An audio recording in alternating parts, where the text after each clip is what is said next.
This hearing was the first battle of that war, and in the coming days, the subcommittee will release a report with legislative solutions to the problems we have identified here today. We aren't going to wait all the way until the end of this Congress. We're going to get to work immediately. The bureaucrats who have run Washington for decades are beyond the point of forgiveness. Their sheer incompetence and pure spite for the hardworking American people have resulted in total failure. The federal government has made over $2.7 trillion in improper payments since 2003, including $236 billion in 2023 alone. Those are trillions of dollars that honest Americans have paid in taxes at gunpoint over the years. As we approach April 15th, Americans are once again preparing to do their taxes and fork over their unfair share of money it takes to run this country. And I have to tell you, the American people have not been getting their money's worth for a long time. Most improper payments in recent years were issued through 5 programs: Medicare, Medicaid, the Earned Income Tax Credit, Pandemic Unemployment Insurance, and the Paycheck Protection Program. But a total of 16 federal programs had improper payment rates of 10% or more in 2023. That includes SNAP, the federal food stamp program, which paid out $10 billion taxpayer dollars improperly. To get their arms around this problem, Elon Musk and the DOGE team went straight to the source. They went to the Treasury Department's Fiscal Service, which makes about 90% of the trillions in federal payments issued annually. The audit of these payment systems was long overdue. Treasury Secretary Scott Bessent gave DOGE employees working for the government read-only access to these systems so they could conduct that initial audit. That audit is already paying dividends. Musk learned that the databases federal agencies are supposed to check to prevent payments to fraudsters, crime rings, and dead people are not being kept up to date. Going forward, we are going to get more mileage out of these do not pay databases.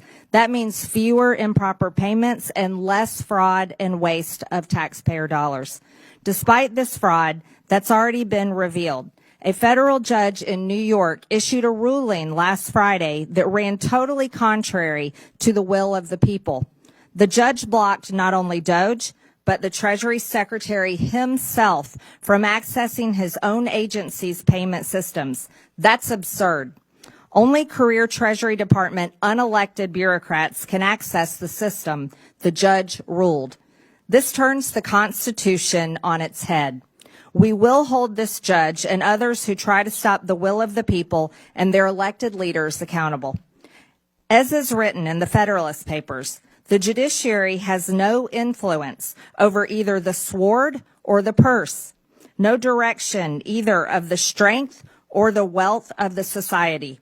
It may truly be said to have neither force nor will, but merely judgment, and must ultimately depend upon the aid of the executive arm for the efficacy of its judgments. But the whole D.C. swamp is freaking out that the unelected officials from DOGE were allowed access to these systems. That makes no sense. Federal judges were not elected. The Treasury bureaucrats were not elected. And they have failed to fix the problem that is enabling American taxpayers to be robbed.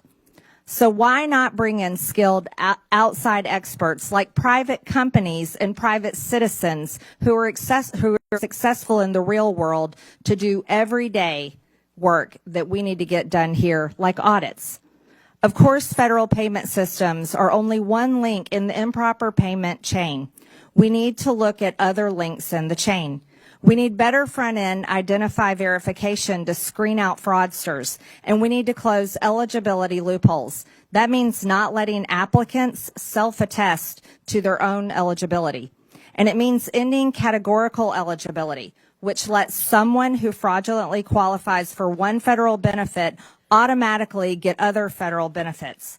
Finally, we need to better coordinate fraud prevention efforts between federal governments and the states. These are all issues that we will be taking a hard look at in this committee and coming up with solutions to, including legislation and referrals to committees of jurisdiction that will deliver for the American people. With that,